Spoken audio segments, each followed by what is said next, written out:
Ek groet julle in die wonderlike naam van Jesus Christus. Dit is 'n wonderlike oggend vir oggend. Waarna ek vandag wil kyk is die 70 weke.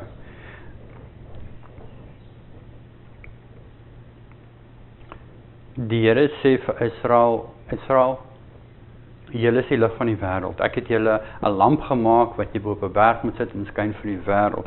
Hulle was afgesonder en hulle was aan een kant gesit om 'n spesifieke werk vir God te doen. Maar hulle voldoen nie aan die vereistes wat die Here vir hulle gestel het nie. Hulle dwaal af, hulle gaan in duisternis in. Ons het gesien is 'n vermenging van lig en donker, 'n vermenging van waarheid en van 'n leuen. En die Here kom na hulle toe en ons gaan dit lees en ons gaan 'n bietjie daardeur gaan en hy gee vir hulle 70 weke om terug te kom na die oorspronklike toe, om sonde weg te sit, om reg te maak met hom. En dit is 'n kondisie wat hy daar gestel het en hy het nie aan daai kondisie voldoen nie. En dit het in werking gegaan en ons gaan 'n bietjie daarna kyk. Kom ons gaan net eers terug profesie in die woord. Ons gaan na 2 Petrus 1 vers 19 toe. Die Bybel sê vir ons, en ons het die profetiese woord wat baie vas is, waarop julle tog moet ag gee, soos 'n lamp wat in die donker plek skyn totdat die dag aanbreek en die môrester opgaan in julle harte. Terwyl julle veral dit moet weet dat geen profesie van die skrif 'n saak van eie uitlegging is nie. Want geen profesie is ooit deur die wil van 'n mens voortgebring nie, maar deur die Heilige Gees gedrywe het die heilige mense van God gespreek. Ek dink wat baie belangrik is hier, wat ons baie keer mis, as ons gaan kyk na datums en ons gaan kyk na historiese gebeurtenisse, dan is daar baie verskillende plekke waarna ons kan gaan kyk. Maar ons moet weet dat profesie is deur God gegee. Hy gee ons ook die uitlegging.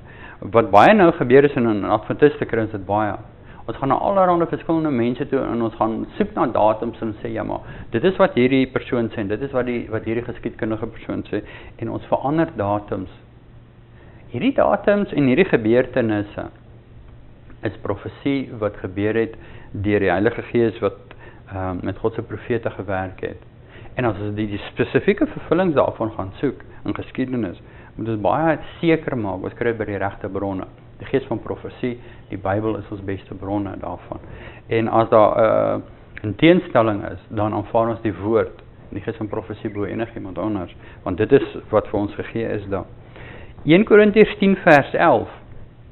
Maar al hierdie dinge het hulle oorgekom as voorbeelde en is opgeskrywe as 'n waarskuwing aan ons op wie die eindes van die eeue gekom het. Ons moet ook verstaan die Bybel is hoofsaaklik geskryf vir die wat aan die einde van die wêreld se geskiedenis lewe en dit is ons. So die vervulling van die laaste en van baie profesieë is besig om te gebeur soos ons op die aarde lewe in ons tyd. En veral in die Ou Testament sal ons sien daar word meer geskryf, die profete skryf meer van ons tyd en wat nou besig is om te gebeur in die eindes van die wêreld as van hulle tyd. So dit is opgeteken vir ons en dit is vir ons aan die eindes van waarskuwings aan ons op wie die eindes van die eeue gekom het. 1 Korintiërs 14:32 en die geeste van die profete is aan die profete onderwerpe. Bedoel die profete gaan almal dieselfde boodskap hê. Hulle gaan nie teenstrydig met mekaar wees hulle boodskap wat hulle het. Dit sluit in Ellen G. White. Ek wil kyk na 2 selected messages, bladsy 102, die historiese gebeure, wys die direkte vervulling van profesie. Dit was voor die mense gesit en die profesie is gesien as 'n figuurlike afbakening van die gebeure wat gelei het tot die sluiting van die aarde se geskiedenis. Die heeltyd sal ons sien hierdie lyn wat ons gaan trek en die mylpale wat ons daarop gaan neersit. En soos hierdie gebeurtenisse gaan plot ons hierdie dinge en ons kan presies sien wat gebeur. As ons nie op daai manier gaan werk nie, gaan ons meeste van die dinge mis. Ons gaan nie sien hoe hulle by mekaar inpas nie. Daar's baie dinge wat binne in hierdie lyne en in hierdie datums gaan inpas. En soos ons gaan deurgaan, gaan ons sien hoe belangrik dit is. Ons het Jesaja 28 van vers 9 tot 13 het ons deurgegaan en ons het gaan kyk. Dit is 'n lyn op lyn. Dit is prinsip op prinsip. Jeremia 6:16 sê die Here vir ons in die woord, so spreek die Here, staan op die weë en kyk en vra na die ou paaie, waar tog die goeie weg is en wandel daarin en julle sal rus vind vir julle siel. Maar hulle het gesê, ons wil daarin nie wandel nie. Wat is die ou paaie? Mense hierdie wat ons mee besig is nie, broers en susters, is nie nuwe lig nie. Dit is eintlik ou lig wat ons behoort te geweet het. Ons gaan terug daarna om te kyk waar is ons fondamente. As ons gaan kyk in die Millerite geskiedenis, is dit vir ons baie belangrik. William Miller, hulle het die dag-jaar prinsip vasgelê. Die Here het dit vir hom verduidelik dat wanneer ons kyk na profesie, hoe interpreteer ons die datums, hoe interpreteer ons hierdie prinsipe. Die hele fundament van die Adventiste kerk is gelê op die dag-jaar prinsip. 1840 tot 1844 was 'n wonderlike manifestasie van die glorie van God. En daar het ons gesien dat al daai datums en dinge bymekaar gekom het. En dit is soos God dit wou gehad het. Ons gaan nou kyk, ek wil die dag-jaar prinsip weer baie mooi deurgaan. En ek wil gaan kyk en seker maak, ons lê dit mooi vas, ons verstaan dit en waar dit vandaan kom. En ons gaan ons gaan dit baie gebruik.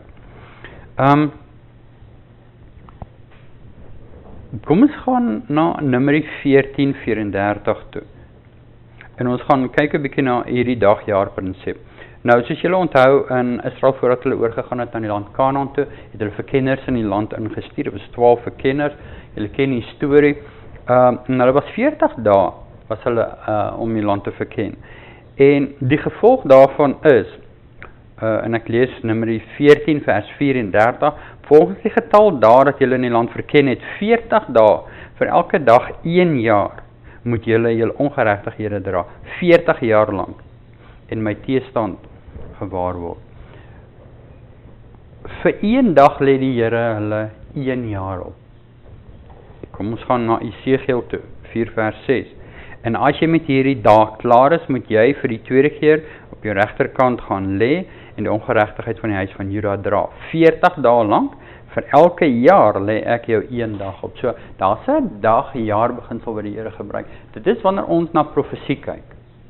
Dan pas ons dit toe, vir elke dag reken ons dit as 1 jaar.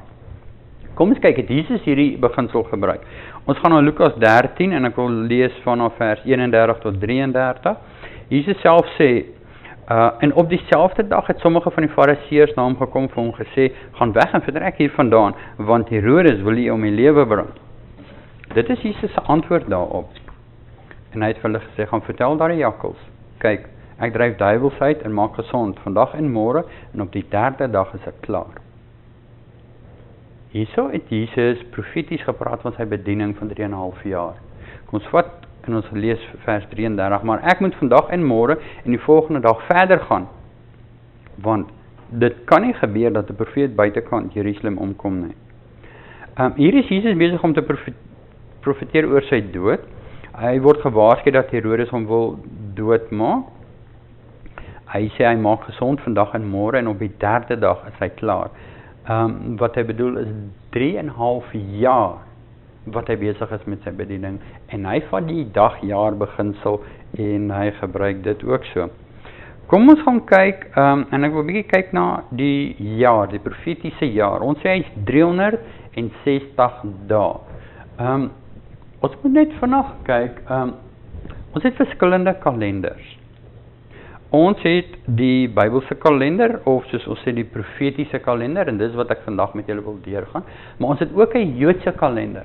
Daar het ons verskillende kalenders van die Jode, wat op ander beginsel werk, en ek gaan dit vir julle op 'n stadium baie mooi met deurgaan, en dan het ons wat ons gebruik, ons noem dit die Gregorian kalender, hy is 365 en 'n kwart dag, met verskillende aantal dae van die maande, en elke 4 jaar het ons 'n skrikkeldag.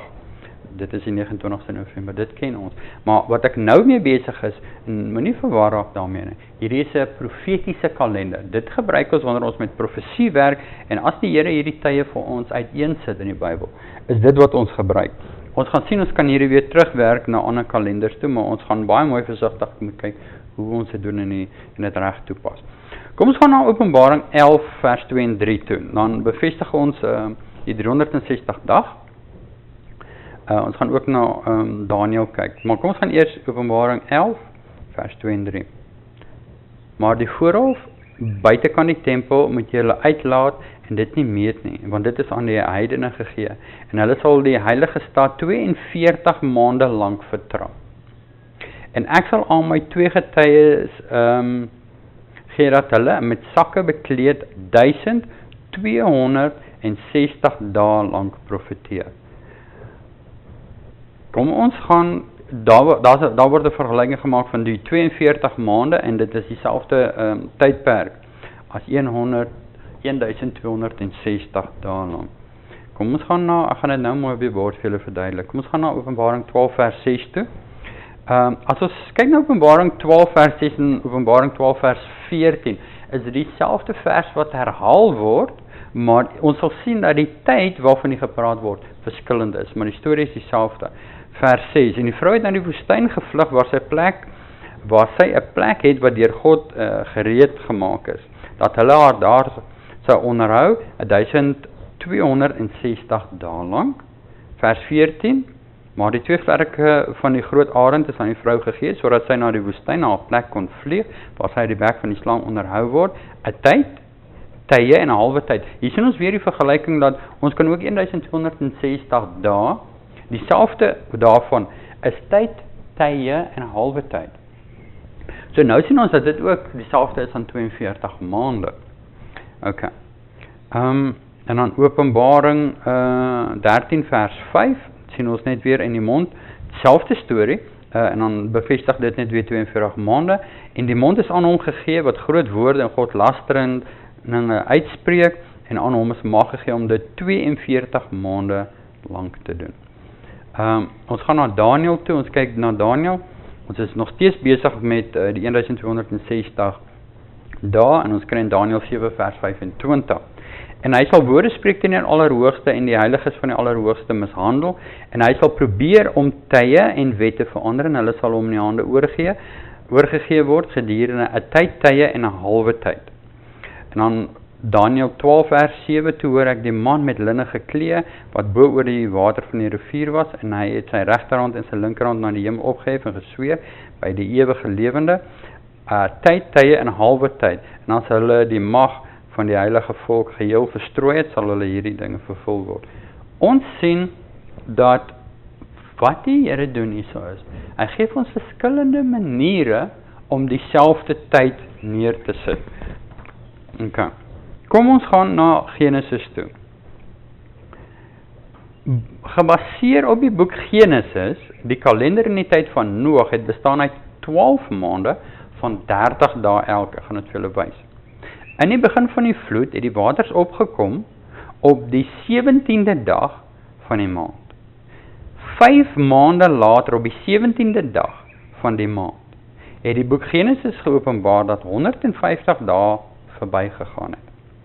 Nou, as jy 150 deel deur 5 maande, dan sal jy met 30 dae daar binne-in, sal jy sien dit werk presies, as jy 150 deur 5 deel, sal jy sien dit werk presies uit dat daar 30 dae in die maand daar sal wees, dis 5 maande. Daarom sê ons, dis 360 dae prinsip wat ons het. Genesis 7 vers 11, kan julle gaan deurlees. Dit is in die 600ste jaar van die lewe van Noag in die tweede maand, en op die 17de dag van die maand, op dieselfde dag, is al die fonteine van die groot watervloed oopgebreek en die sluise van die hemel is geopen. Dit is wanneer die vloed begin het. Dan sê hulle in Genesis 8 vers 3 en 2, die waters geleidelik van die aarde teruggegaan, en die waters het opgeneem en aan die eind van 150 dae. Gaan lees dit baie mooi deur, dan sal ons presies sien, ons kry die 30 dae van 'n maand beginsel. So, wat ek wil doen is, kom ons kyk mooi. As ons kyk na die dagjaar, sal ons sien, 1 dag verteenwoordig 1 jaar. Maar 1 jaar is dan 'n Bybelse 360 dae. 1 maand is 30 dae. Ons het 12 maande in 'n jaar. En as ons na 'n uur kyk, dan deel ons 24 in 360 en ons kry 15 dae. In Openbaring 9 sal ons byvoorbeeld sien waar daar 'n voorspelling gemaak is wat ons 'n uur gaan gebruik. Ons het tyd. Tyd is 1 jaar. Tye is die meervoud, dis 2 jaar, dit is 360 maal 2, dit is 720, en 'n halwe tyd is weer die helfte van 360, is 180. So ons kyk na 'n tyd, tye en 'n halwe tyd, dan stel dit vir ons voor 1260 jaar. Maar as ons dan kyk na 42 maande maal met 30, gee dit vir ons ook 1260 jaar. So hier is presies dieselfde. as ons byvoorbeeld gaan kyk soos Levitikus 26 wat ons al deurgegaan het, 7 tye sal wees 7 maal 360 en dis 2520 jaar. Dan gaan ons nou kyk na die 70 weke of 70 7-talle. Dis dieselfde want die 7-talle is 'n week. So 70 weke sê ons dan 7 maal 70 en dit gee vir ons 490 jaar. So dit is daar om te kyk wat is die dagjaar prinsip. Ons gaan dit toepas en die oomblik wanneer jy dit toepas en dit word altyd so toegepas wanneer ons na profesie kyk. Kom ons gaan en ons gaan kyk na die 70 weke profesie. Ons gaan na Daniël 9 vers 24 toe.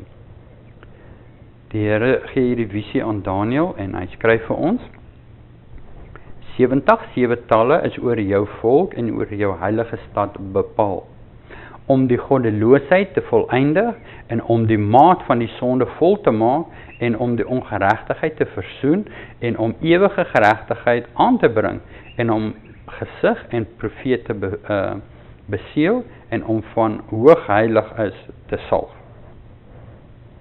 Wat die Here vir Israel sê is Israel, ek gee vir julle 70 weke. 490 jaar om terug te draai en om te keer na my toe. Julle het van die pad afgestap, julle het my verbond vertrap, julle het my sabbate vertrap en julle is nie meer die lig vir die wêreld nie. Julle is besig met iets anders. Kom terug na my toe. Maak reg met my. Bekeer julle en stop julle sondes. Indien nie, gee ek julle 490 jaar, 70 7-talle. Andersins gaan ek die lig by julle wegvat en ek gaan dit vir iemand anders gee. Kom ons gaan kyk of hierdie beginsel of Jesus dit ook gebruik het. En ons sal sien in Matteus 18 vers 21, dit is baie interessant hoe die Here profeties gepraat het. As mense hom baie keer vrae gevra het. Ons kyk hierna, toe kom Petrus na hom toe en sê, Here, hoe dikwels sal my broer teen my sondig en ek hom vergewe? Tot 7 maal toe, en Jesus sê in vers 22, Jesus antwoord hom, ek sê vir jou, nie tot 7 toe nie, maar tot 70 maal 7. Hier gebruik die Here daai profetiese woord van 70 weke. Om te sê, dit is dit wat hy gegee het vir 'n probasietydperk vir Israel. En hy noem dit profeties ook hierso vir Petrus.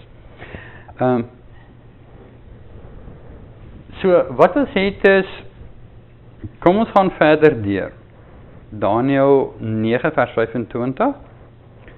Nou moet jy weet en verstaan, van die uitgang van die woord af om Jerusalem te herstel en op te bou, tot by 'n gesalfde, 'n fors, 'n 7 7-talle en 62 7-talle lank, sal dit herstel en opgebou word met pleine en slote, maar in tye van benoudheid. Okay. Wat ons sien is dat daar word 'n beginpunt, 'n afskoppunt gegee vir wanneer hierdie tydprofesie in die geskiedenis sal in werking kom. En dit is wanneer daar 'n dekreet sal uitgaan, of soos wat ons sê, 'n bevel sal uitgaan, om hulle toestemming te gee om Jerusalem te herstel en op te bou. Dit is hoofsaaklik ook om die mure op te bou. Nou daar moet ons gaan kyk. Die beginpunt daarvan. Ons sal sien, ons het, en ek gaan net vanaand daar deurgaan, ons het 3 dekreet of bevel, wat gegee is om terug te gaan en Jerusalem te herbou. Die eerste een kry ons van Kores, dit is in die jaar 536, in Engels is dit Cyrus, wanneer hulle uitgegaan het en hulle het begin om die tempel te herbou, maar ons weet dat dit gestop is, en daar het 'n tweede dekreet uitgegaan van die koning Darius, dit het uitgegaan in die jaar 519 voor Christus, en dan ons derde ene is Artasasta, of soos ons in Engels sê, Artaxerxes. En daai bevel het uitgegaan om Jerusalem te herbou, veral met die mure. Dis die 3de dekreet, dis die een waarvan hier gepraat word, en dit is in die jaar 457 voor Christus.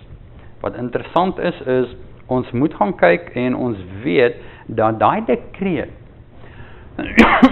het eers in werking gekom in die herfst van daai jaar. As ons na Esra 7:9 toe gaan, sal ons gaan kyk, kom ons gaan na Esra 7 vers 9 toe. Laat ons net gaan kyk, wat was die geskiedenis en wat het daar gebeur.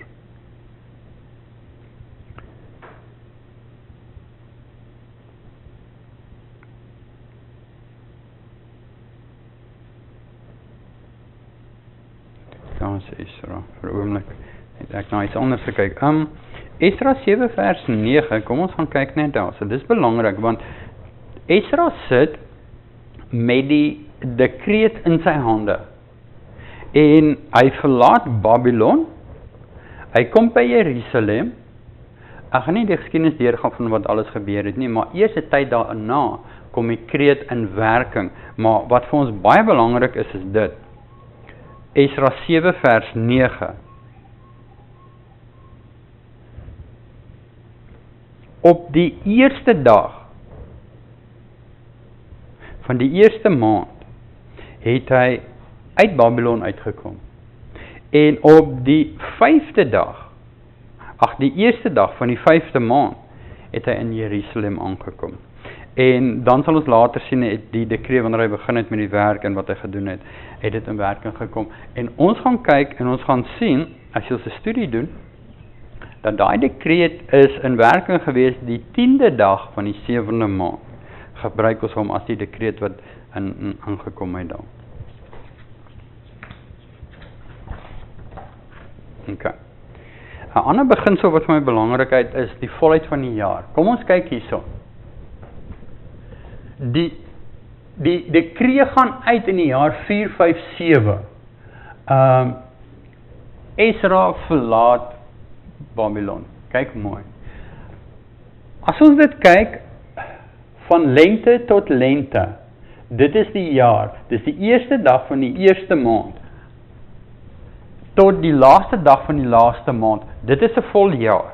Dit bedoel, as ons dit na ons kalender toe sal werk, sal ons sê, dit is die 1 Januarie van 457, en daai sal wees die 31ste Desember van 457. Dis 1 jaar. Nou as jy begin van daai jaar vat, en jy vat 490 dae, dan kom jy aan die einde van die jaar 33 na Christus. Dit is presies 490. Want onthou, hierdie jaar het ook die eerste dag van die eerste maand en die laaste dag van die laaste maand. So, as jy dit so bereken en jy kyk dit, dan werk dit baie mooi uit. Maar, die dekreet het in herfst in werking gegaan. So as ons kyk, sal ons sien herfst sit hierso. So wat gebeur nou? Sy beginpunt skuif.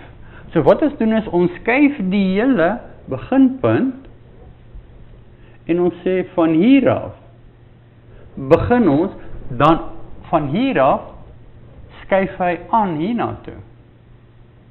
En die oomblik wanneer jy dit doen, in watter jaar sit jy nou? Jy sit nou in die jaar 34 na Christus, want jy het hom heeltemal net geskuif. Nou werk jy van herfst tot herfst. So wat gebeur? Onthou, jou jaar begin op die Januarie, hy eindig op Desember. Wat is die volgende dag daarna? Die volgende jaar Januarie. Hierso is die volgende dag, of eintlik as jy vat presies op ons kalender 12 uur aand na die sekond, gaan jy in die volgende jaar in. So as jy dit uitwerk, moet ons mooi kyk. Ons kan nie net altyd op 'n calculator gaan en gaan indruk en sê ons vat 457 plus 490 jaar nie. Ons moet baie mooi daarna kyk. 'n Ander ding wat ek wil verduidelik. Ons het nie 'n 0 jaar in die kalender nie. Hierdie is voor Christus, Dit is na Christus. Dis die jaar 1 voor Christus en dis die jaar 1 na Christus.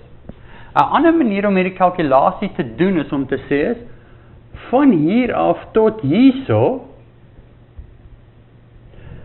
is 457 dae. Want jy kan dit gaan tel van daar tot daar. En van hier af tot daar is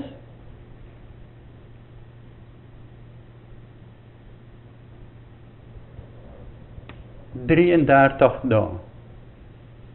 As jy dit by mekaar tel, dan sal jy sien 490. Maar onthou mooi wat ons doen. Omdat ons nie, nou dit is as jy van daar af sal werk, tot daar. Maar die oomblik wanneer jy hom skuif, dan skuif jy in die jaar in. Dan moet jou eindpunt, as jy hierdie 490 jaar skuif, en dan gaan hy van die jaar 33, skuif ons hom na die jaar 34. Maar dis presies nog 490 jaar. Baie mense maak 'n fout daar, ons sit nie die 0 jaar by, en ons werk nie met 'n 0 jaar op 'n calculator nie, dit is nie die regte nie, dit is 'n kalenderjaar hierdie, maar wat ons doen is, ons skuif hom. So, duidelik kan ons sien hierso, ons begin op die jaar 457 in herfst, en ons gaan tot die jaar 34 in die herfst. Ok, kom ons gaan kyk, so wat ons het is, ons het 'n beginpunt, ons beginpunt het ons gesien, is die bevel wat gegee is deur Artazasta, en dit is in jaar 457, en ons sien dit is in herfst, en dit is ons beginpunt, die jaar 457 voor Christus. Ons sien 70 weke, gebruik ons die dagjaar prinsip, en ons sê 70 maal 7 geef my 490 jaar.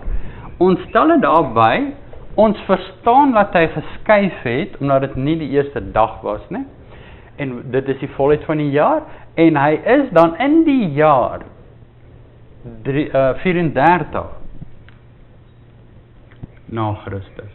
Wat ons ook moet weet is, hoe hulle die kalenders uitgewerk het.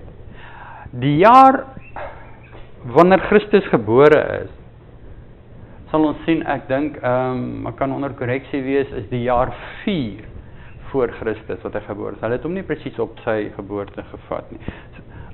So dis hoekom, baie mense sal sê, Jesus is 34 jaar oud gewees daar, nee, dit is nie so nie, of jy kan dit nie so direk werk nie. Nou het ons 'n beginpunt, en ons het 'n eindpunt. Dit is die 70 weke. Kom ons lees verder. Daniël 9 vers 26. En na die 62 seventalle sal 'n gesalfde uitgeroei word. Kom ons gaan eenetjie terug. Nou, ek was een te vinnig daar.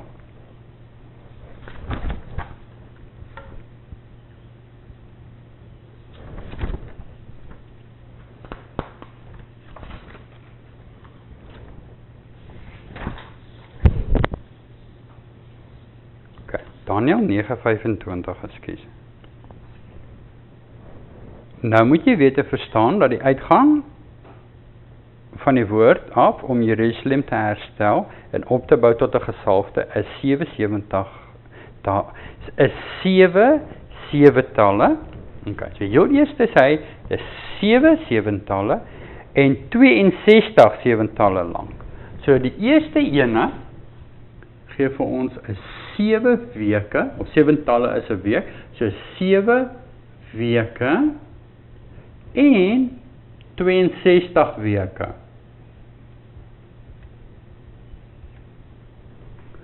En dan sal 'n gesalfde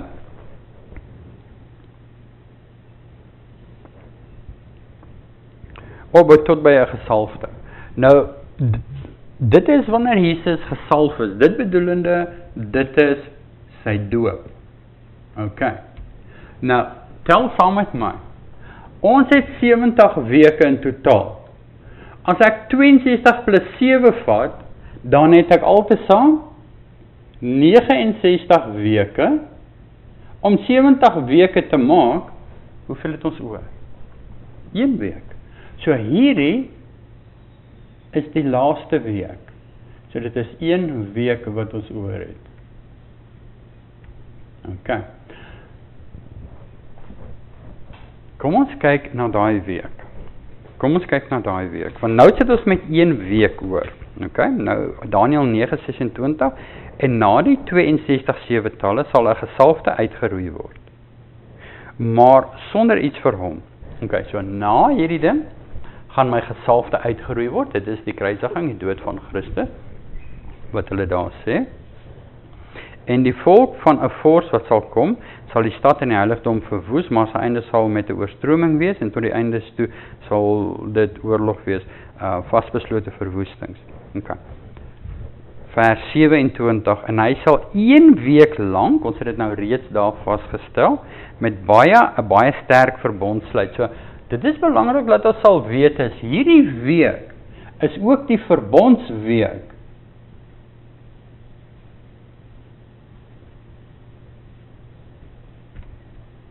Die week is profeties, is nie 7 dae nie. Vers 27, en hy sal 1 week lank met baie 'n sterk verbond sluit, en gedurende die helfte van die week sal hy slagoffer en spysoffer laat ophou. Okay. So in die helfte van die week hierso, wat gebeur? Wat het gebeur toe die seremoniële wette opgehou het, jou slagoffer en spysoffer? Dit is vervul deur die kruisiging en die dood van Christus. Daar is die kruis. As ons gaan uitwerk hierso, sal ons sien, ons kom op die jaar 27 na Christus uit, en hierdie het ons 3,5 jaar, want dit is 7 dae, wat dan profeties 7 jaar is, en ons weet, Jesus se bediening was 3,5 jaar, dit is die jaar 31 na Christus, ons weet dit is die jaar 34, dit is die profesie, en daai is 3,5 jaar. Ons weet dat Jesus se bediening van sy doop tot by sy kruis was presies 3,5 jaar, en dan was dit 3,5 jaar tot die probasie van Israel gesluit het. So, wat gebeur hierso is, hier word vir ons presies verduidelik en vertel om te sê, van die jaar 457, wat Artasastus die bevel gegee het, vir Esra om uit Babylon uit te gaan, en te gaan klaarmaak die herbou van Jerusalem, die tempel en die mure, in die jaar 457. Belangrik vir ons om te sien, dit het nie gebeur, die dekreet, die bevel, het nie in werking gegaan op die eerste dag van die eerste maand nie. Die eerste dag van die eerste maand kom Esra en sy mense uit Babylon uit. Hulle arriveer in Jerusalem die eerste dag van die 5de maand, en dan die 10de dag van die 7de maand, gaan daai bevel eers word hy bekragtig.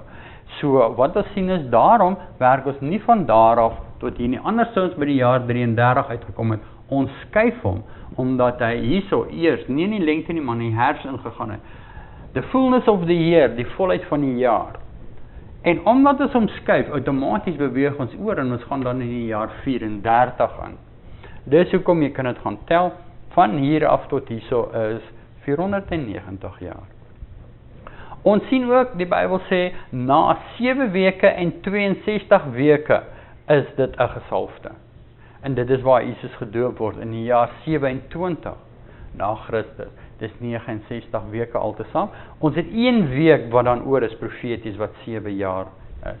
Ons het 3,5 jaar wat Jesus se bediening was, en op 31 na Christus word Jesus op die kruis gesit, en dit stop ook die seremoniële wette, en dit gaan oor, en ons gaan tot op die jaar 34 na Christus. Dit is in kort, wat die 70 weke behels. Nou, wat gebeur in die jaar 34 na Christus? Kom ons gaan lees dit. Ons gaan lees by Hebreërs 7, vers 55 tot 60. Daar's 'n man met die naam van Stefanus, en dit is wat gebeur het. Maar hy was vol van die Heilige Gees, en het die oë na die hemel gehou, en die heerlikheid van God gesien, en Jesus wat staan aan die regterhand van God. En hy het gesê, kyk, Ek sien die hemel geopen en die seun van die mens aan die regterhand van God staan. Let op, want hy sien nie Jesus sit nie, hy sien Jesus staan. Ons gaan nou daardeur gaan. Maar hulle het met 'n groot stem geskree en hulle ore toegestop. En soos een man op hom afgestorm. En hulle het hom buitekant die stad uitgewerp, en hom gestenig. En die getuies het hulle klere neergelê by die voete van 'n jong man met die naam van Saulus. Hier staan Saulus en hy aanskou hierdie tipe van dinge. En hulle het Stefanus gestenig terwyl hy die Here aangeroep en gesê het, Here Jesus, ontvang my gees. En hy het op sy knie neergeval en met 'n groot stem uitgeroep, Here, reken hulle hierdie sonde nie toe nie. En met die woorde het hy ontslaap. Jesus staan en hy sit nie, wat baie belangrik is, ons sal twee plekke sien waar Jesus staan aan die regterhand van God. Ons sien dit in die jaar 34 na Christus, en ons sien dit in Openbaring, waar die Here sê, en Michael staan op, of Michael staan op, die vors, wat Jesus is. En wanneer probasie vir die hele mensdom sluit, die wat skoon is, laat hulle skoon bly, die wat vuil is, sal vuil wees. Dan, ons sal sien, dit is die oorgang van 'n dispensasie, soos die mense dit sal sê is. Ons het gewerk met 'n seremoniële sisteem, waarby ons tipes gebruik het om Christus voor te stel. En van daar af sluit dit, God werk nie meer met Israel as 'n uitverkore nasie nie. En van die jaar 34 af sal ons sien, roep die Here vir Petrus, hy roep vir Saulus wat toe Paulus word en sê, vat hierdie lig en hierdie boodskap en gaan na die heidene toe. En van daar af, ons sal sien in die jaar 34 word Cornelius as die eerste heiden word gedoop en aanvaar en kom in die Christendom in, en van hier af gaan dit, en dit is nie meer die Jode wat dan as die uitverkore volk is nie, die dispensasie verander, en van hier af begin ons, en ons noem dit die Christen era, wat dan gegaan het. Ander inligting wat vir my baie interessant is, hoe oud was Jesus met sy doop? En ons sien dit was 30 jaar. Hoe oud was Johannes die Doper toe hy begin het met sy bediening? 30 jaar. Kom ons kyk net gou, dis 'n paar dingetjies wat ek wil insit. Numeri 4 vers 3, van 30 jaar en daarbo tot 50 jaar, almal wat dienspligtig is, om werk by die tent van die samekoms te verrig. Om 'n priester te wees en die werk te doen, moes jy 'n ouderdom van 30 bereik het. En ons sien presies val Jesus in by die voorgeskrewe dinge op 30 jaar wat hy daar doen. Numeri 4 vers 23, jy moet hulle tel van 30 jaar oud en daarbo tot 50 jaar, almal wat verplig is om diens te doen, om dienswerk te verrig by die tent van samekoms. Ons het Numeri 4:30 en 4:47 kan julle gaan deurgaan en gaan kyk, om dit te doen. Nou wil ek vir julle 'n bietjie vergelyking maak. Dit het Jesus 30 jaar gevat vir 'n voorbereiding om te begin met sy bediening. Nou kyk ons na Christus.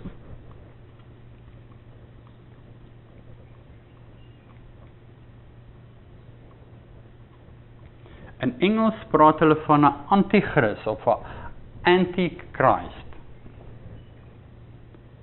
Die woord beteken in die plek van. So die antichrist beteken hy's in die plek van Christus. Wat vir my belangrik is daar is, vir 30 jaar voordat Jesus om voor te berei vir sy bediening, en op baie ouderdom begin hy.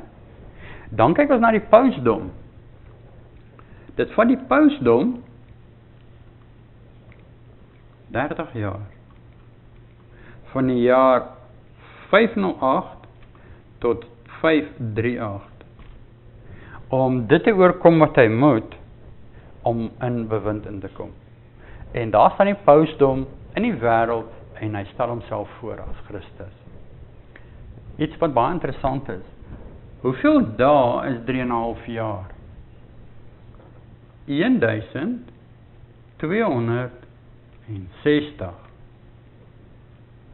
Nou as ons profeties kyk na 1260, het ons net nou daar deur gegaan en ons het gesien, dit word vreeslik baie genoem in terme van 42 maande, in terme van tydtye en 'n halwe tyd en ons het gesien dit alles verwys na die tydperk wat die pausdom regeer het op die aarde.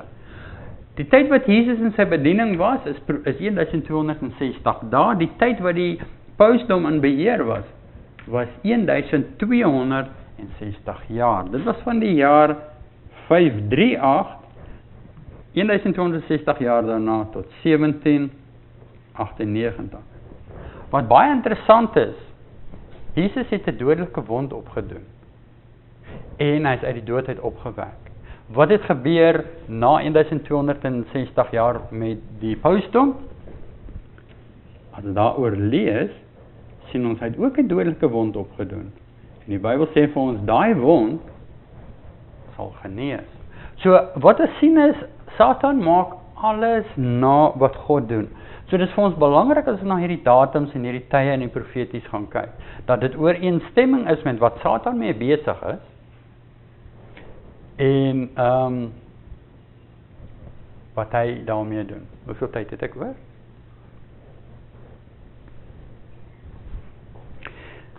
Okay.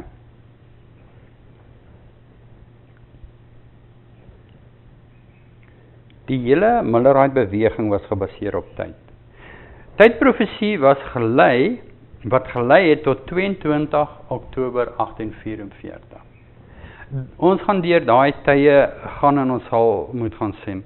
Wat baie belangrik is in die jaar 1840, is daar 'n man met die naam van Josiah Leach en hy maak 'n prediksie. Hy kyk na die eerste hoofd of die eerste wee. En hy kyk daarna in Openbaring 9 en volgens die dagjaarprinsip bepaal hy die tweede wee. Hy publiseer dit voordat dit gebeur. En ons sal sien in 11 Augustus 1840 toe dit tot 'n vervulling kom, is hy 100% reg. En dit gee die dagjaarprinsip wat William Miller hulle daar gesit het saam met die Millerites. Die krag en wys vir die wêreld dat hulle absoluut akkuraat was, dat hierdie beginsel 'n Bybelse beginsel was en wat ons kan gebruik. Ons sal verder kyk na baie ander datums en dinge. Ek hoop ek het hierdie 'n bietjie vasgelê en ons kan daarna gaan kyk. Wat belangrik is ewen nog steeds in Israel. As jy gaan na die ortodokse Jode toe, as jy kom by Daniël 9, dan sê hulle die boek is gekurs. Wat is 'n goeie woord vir curse? Is vervloek. En hulle sal nie daai gedeelte deurlees nie. En hulle mag dit nie deurlees nie, want hulle weet daarin, of al weet hulle dit nie, is die voorspelling van die Messias. Presies wanneer hy sal kom, sy doop en sy kruisiging. En God het dit daar gestel vir die mense om dit te leer, en die wat in gebed by hom was, sou geweet het daarvan. Maar Israel as 'n nasie maak hulle oë toe en hulle sê ons wil dit nie hoor nie, ons wil dit nie weet nie. En dit is in werklikheid die dispensasietyd waar Israel as 'n nasie die lig van hom weggevat word en dit word vir die heidene gegee. Ek gaan tot sin toe en ons sal weer aankom die volgende.